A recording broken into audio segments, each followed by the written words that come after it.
Chapter 30. Rebecca was alone now. Glaceon was dead. The refugees had fled. Only the dead and dying remained in the manor rig. Only Glaceon and his ilk, and Rebecca and hers. As the rumble below receded, the rumble above approached. It was a deep, immemorial sound.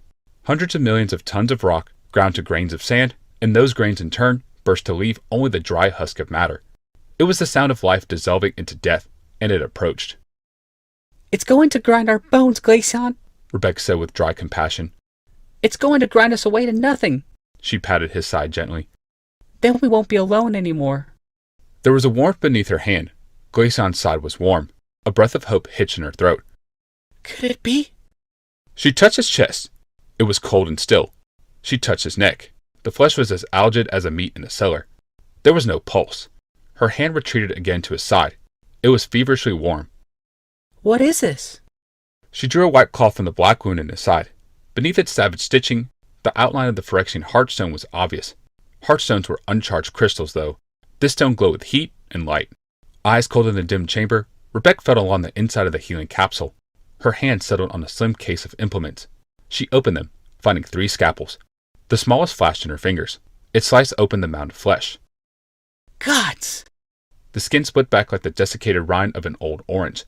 Out tumbled the 2 fist-sized stones, deeply red and sparkling faintly in the murk. Ropey lines of blood clung to them. Rebecca poked one stone away from the wound. She edged it up onto the white robe. It glimmered with the mantle of gore. She nudged the other stone up beside it. "A charged heartstone! Yalmoth implanted a charged stone in him," she murmured incredulously.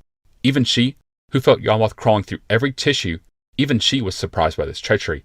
He had removed a charged sliver and replaced it with a charged stone. With 2 stones. No wonder Glaceon had died.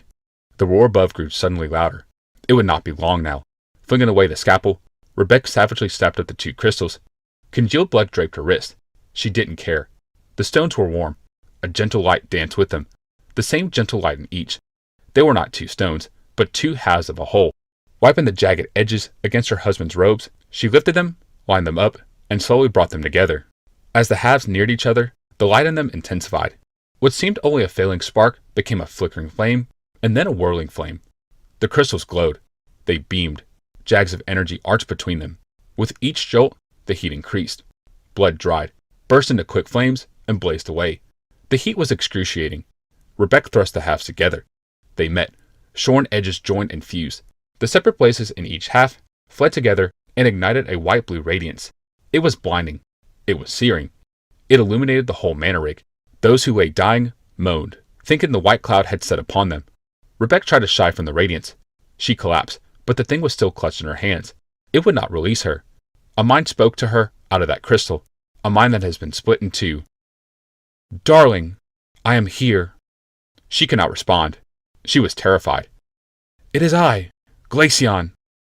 "How? How can you be here?" "Empty power stones absorb great energies.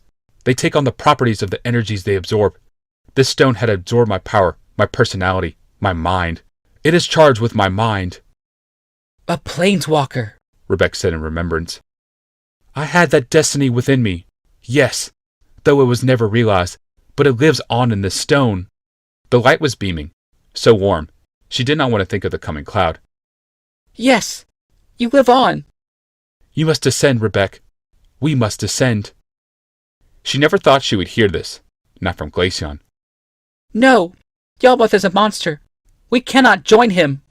A laugh came from the stone, Glaceon's derisive laugh. "Of course not. We can only descend to trap him forever." "What?" "He will try to return. He wants to rule Dominaria. He wants to rule the whole multiverse, but Dominaria first. It is his holy land. Once the null moon has drawn off the mana clouds, he will try to return." "Yes, of course he will." "But we can stop him, you and I." "How?" "The stone he implanted in me, this heartstone, it was Yalmoth's idea of poetic justice. This is the crystal Dyfed used to open the portal to Phyrexia. Recharged and rejoined, the crystal can seal the portal forever." "Oh, Glaceon." "I will be the gatekeeper. You need mirror to set the crystal on the mirror podium, and the portal will close. I will remain, keeping Yalmoth and his monstrous nation locked away. He is no planeswalker.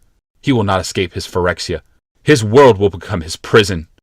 "Oh, Glaceon, I can't sentence you to do that. To an eternity alive and alone in the stone." It will be a long eternity, yes, my dear, but a glad one, knowing Yalmoth's torment. Again came that raking laugh. And knowing the world, the multiverse, is safe from him. I was right about him. I was right all along. Yes, and we were wrong about you, Rebecca said. You were always a conundrum, but a good man. A very good man. And I loved you. Then you weren't wrong about me. His presence for a brief moment seemed to wrap around her. There was a fleeting, ephemeral kiss. And I loved you. Now, you must descend. We must banish Yalmoth once and for all. Yes. The refugees had passed all through the portal. The few who had fled away had already been hunted down and slain by artifact creatures. Their bodies were still warm when they reached the flesh vats. More shiny machines waited at their post, ordered to chase down any creatures that emerged from the portal. Yalmoth sighed with pleasure. Minotaur muscle, dwarven pragmatism, elven longevity, feline grace, reptilian armor, the Phyrexians would benefit greatly from their fallen foes. Even now, the priests sliced and categorized and pickled their flesh. Hamstrings and femurs, brains and hearts, livers and spleens emptied into the grinders. All was right with the world. Yalmoth was in heaven. He sifted down through the spheres of Phyrexia, heading for the heart of the world. It ached for him. Phyrexia had received tens of thousands of new souls, and it was glad. But it ached for Yalmoth. Yalmoth could not bear the separation either. He arrived in the inner sanctum. Phyrexia received him. It swelled gladly around him and took him into its heart and drew him up and out. Yalmoth exulted in the transformation from man to god. He loved Phyrexia best just then, as he ascended through her into glory. The walls of numbness thinned, and at last became but slender membranes. Through them passed every desire, every fear, every hope and dread in the world. It was a populous place now. He delighted in the souls before him. He examined them, held them in his hands, bit into them as sapling peers into a marketplace. Every sensation, every passion infused Yalmoth. For a time, he was glad and sated and vast in his world. Then he remembered Rebecca. She was not in the inner sanctum. In his delight, he had forgotten her. He was so accustomed to entering his world this way, alone, and was so ecstatic with his transformation, he had forgotten she should have been here. He longed for her hatred, her all-consuming hatred. He longed to climb through her being and possess her and feel her hatred. It was as delicious as love. Where had she gone? Rebecca was not in the inner sanctum. She was not in Phyrexia. He asked his world. Phyrexia showed him what Rebecca had done, how she had slain the rebellious fat priest, had taken Glaceon to Halcyon. So, she was dead. Rebecca and Glaceon both. The thought made a small, flat regret in Yalmoth's soul. He would miss their hate. It was disappointing. A hatred that powerful could stab out even from the grave. Suddenly, Yalmoth knew. He knew what they would, what they must do. It was not regret, but panic that flooded through him as he pulled away from his world. He descended from divinity to humanity and flung his being out of the portal. Rebecca approached the portal, terror filling her heart. All around, Yalmoth's metal defenders crouched, ready to spring. She staggered toward the mirror podium. Beyond, Phyrexia beamed, sun bright, blue skies, gray mountains, emerald forest, and golden plains. For a moment, she wondered how she could choose death over such a life. Their eyes settled on the vast mushroom city. Figures moved there. They thronged the streets. Herds of cattle stripped, branded, sliced open, fitted with heartstones, made into loyal Phyrexians. Death would be far sweeter. She strode forward. Every housite guard was busy with the harvest. None remained beside the portal. She reached the mirror podium. It is time, Rebecca. Seal it away. Forever. Yes, she said quietly. It is time. Why do you wait? Urged Glaceon within the stone. I want to see the sky for just a moment more, she said sadly. And touch you a little while longer. The moment I seal the portal, I am alone in the darkness. You need never be alone again. Never be in the darkness. Suddenly silhouetted against the bright sky stood Yalmoth. He was tall and beautiful in his world. His eyes were bright as the stars. His cloak swirled about him. Come join us. Come, receive me. Now, Rebecca! Seal it, before he steps through to drag you in. He won't step through, she said confidently, loud enough for Yalmoth to hear. He won't risk being trapped on this side, where he is only a mortal man. He wants me to live with him. He doesn't want to die with me. Put down the stone and come with me, Rebecca. I offer life, abundant life, eternal life. Leave the dead man in his dead world and come with me. Close the portal. Why do you wait? Do you want him to tempt you? I want to see the sky, Rebecca said. I want to touch you, to hear your voices. Voices? The moment I close the portal, I will be alone in the darkness. You loved him? You loved him too. I want to see the sky a moment more. Come, join us. Live, Rebecca. Live. Goodbye, sky. Goodbye, husband. Goodbye, Yarmouth. Goodbye. No! She placed the stone in its mirror scone atop the pedestal. The crystal released her hands, Glacion's last touch.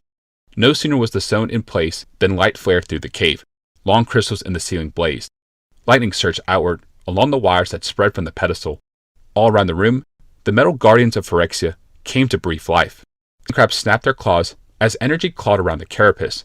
The shimmering curtain of the portal wavered and began to fade. With a sudden quiet snap, it was all gone. Sky, Phyrexia, Yawmoth, Glaceon. The lights overhead blinked out. The mechanism shivered to a halt. Where the portal had been, only a wall of stone remained. Before the wall, in its mirror pedestal, the power stone glowed quietly. It seemed a pair of hearts, pulsing in synchronous beats. Yawmoth's final shout echoed away in the caves of the damned. Alone in the darkness, Rebecca turned and walked. She left the caves behind forever. Rebecca ascended the long, tortuous path out of the darkness. Into a cloud of white, she ascended. This concludes the Thran unofficial audiobook by J. Robert King. This is a narration production by Coach from the Card Bazaar. Make sure to subscribe to the Card Bazaar for more unofficial audiobooks and Magic the Gathering content.